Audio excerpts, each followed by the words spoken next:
New video on food sensitivities, how you develop those, what are some of the triggers, and also what are ways that you can test for it. So let's start by distinguishing between a couple of different terms, because sometimes these get used interchangeably. The first is food intolerance. If you have a lactose intolerance, that means you have an enzyme, or you're missing an enzyme that allows you to be able to break milk down. So you have trouble eating milk products without having a lot of problems. So taking something like Lactaid will help you to be able to ingest those types of foods and not have a reaction to it. Now, a food allergy is something that we usually have had from birth. Some of us have severe food allergies and you have an anaphylactic reaction to it.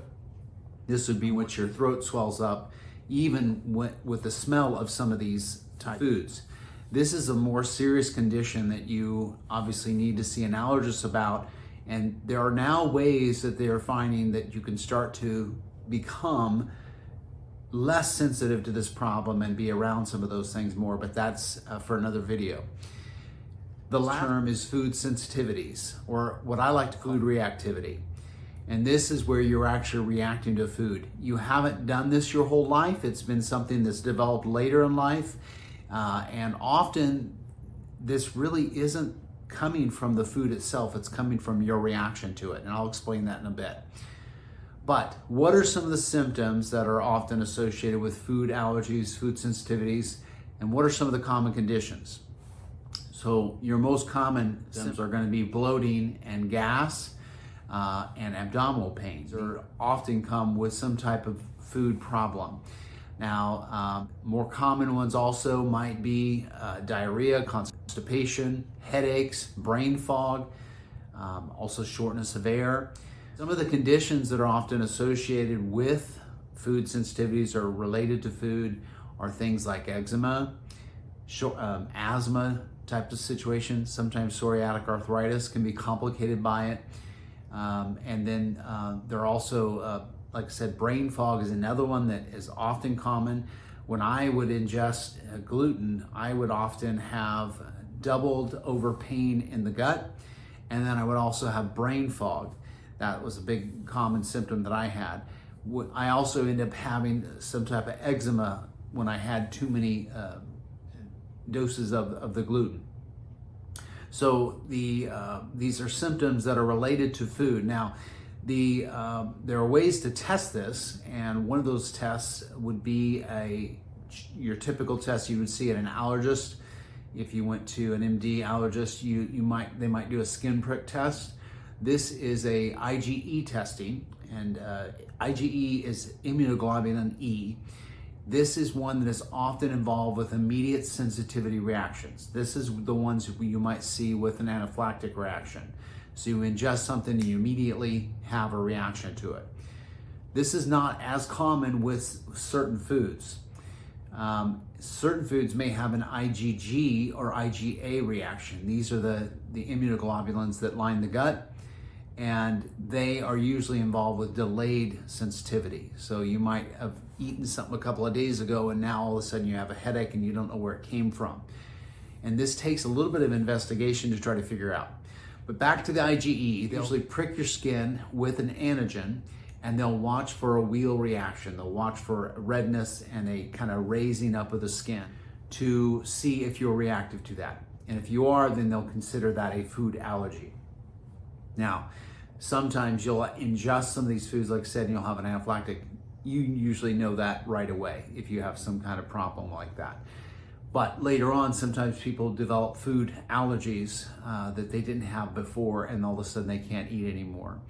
That may be a cause from a trigger. It also could be something that you just naturally, genetically are predisposed to. The last term, we talked about food sensitivities.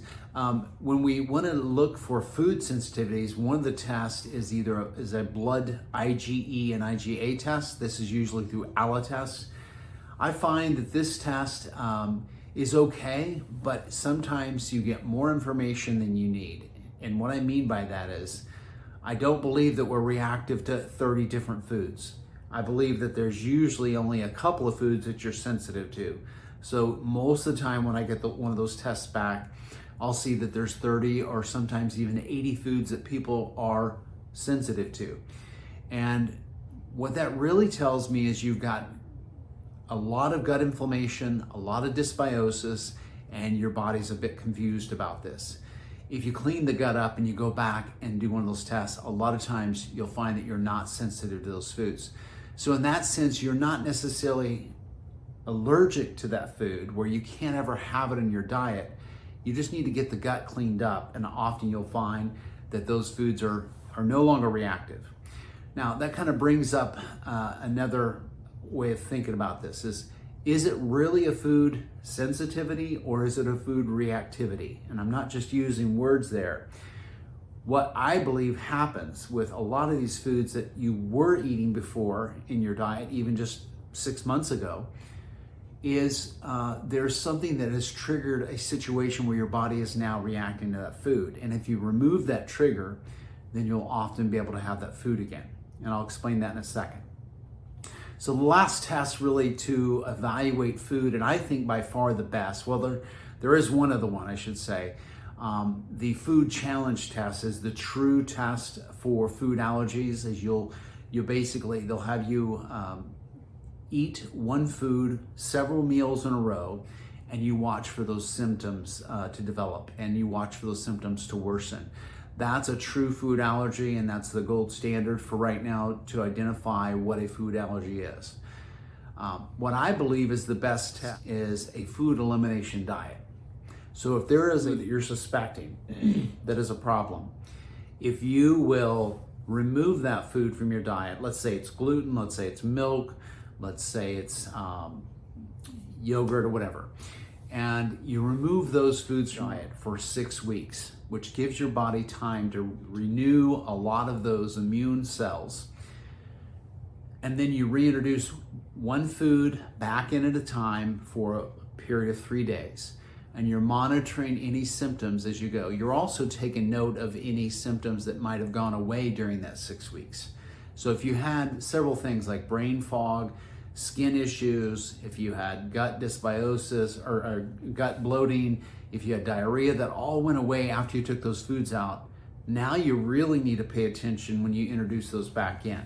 Once you introduce those back in, then you want to take note of, this is why you want to do one food at a time. You want to take note of what symptoms you have once you start ingesting that food. So you take one food for the next couple of days, just eat it a couple of times and watch for any reactions. If you have no food reactions, no symptoms changing at all, then most likely that food is not a problem. And if you do have a symptom, obviously you need to make note of that, and that may be a situation where you have to figure out, can I have a little bit of this every once in a while, or is it something I have to have out of my life? For me, gluten, if I have several doses of it, will cause problems for me. So I have to limit that in my life, but I can still have it every once in a while. All right, let's get back to that thought that I presented to you here, the idea that increased food sensitivities are coming from a trigger. I believe that many of the common sensitivities that people are having nowadays is not necessarily food, although we do have crappy food out there and we have processed foods. And I think some people react to more of the processed foods, but I'm talking more about reactivity to things like broccoli or to meat or to milk or something that is not man-made. Those types of reactivities that weren't there before, to me, are coming from a situation where you've had something to where you have more sensitivity to a food than you did before. So what are some of those things that could be triggering a sensitivity or creating more sensitivity in you? Things like emotional traumas. If you have not dealt with those emotional traumas, or if you've got relationship or stress issues that are making you your immune system more suppressed, this is going to put you in a state where you are in a fight-flight and you're also in a more reactive state. So dealing with those things will help you to be able to have the foods better.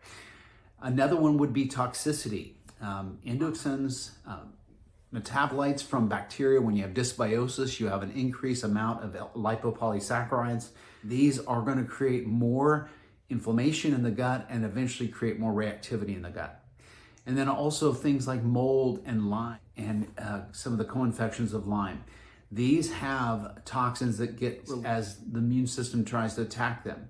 Mycotoxins are something that we're exposed to a lot, and a lot of times people don't realize that they're living in a moldy environment and they're doing everything they can diet-wise and nutritional-wise, but they haven't addressed the mold. So once you address the mold, a lot of these problems start to go away. This is why I believe that if you will clean up your environment, if you'll clean up your body, if you'll clean up some of the traumas that you've dealt with and deal with some of these relationships, I think you'll find that your diet will expand and you'll be able to have a greater palate. But looking at these other causes first is what's most important if we're going to really address the gut issue. So look into some of these things. Hopefully this helps for you.